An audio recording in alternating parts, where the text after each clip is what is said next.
Ako si Daniel, hindi nyo kilala, pero ito nangyari sa araw ko.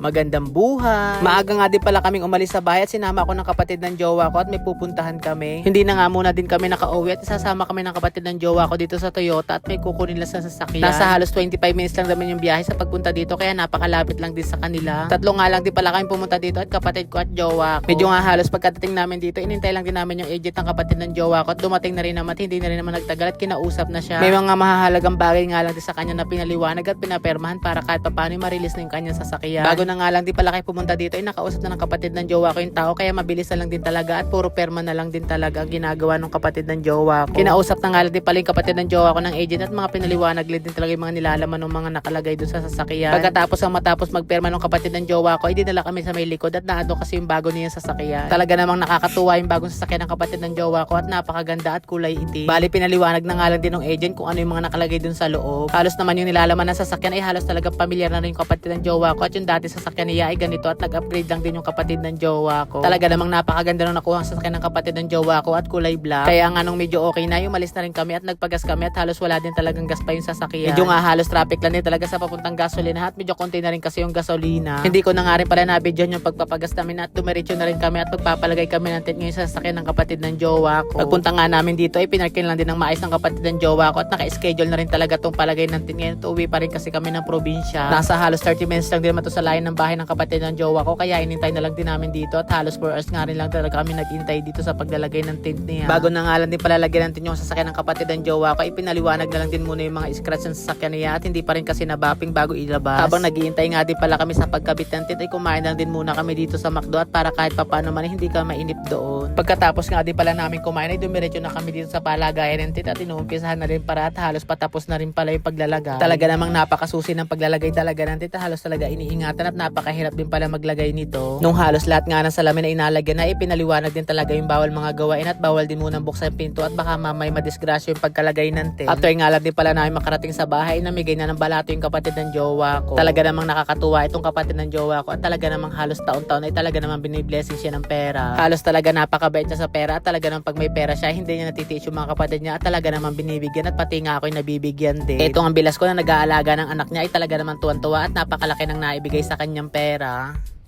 Wala kayo siya. Papasik.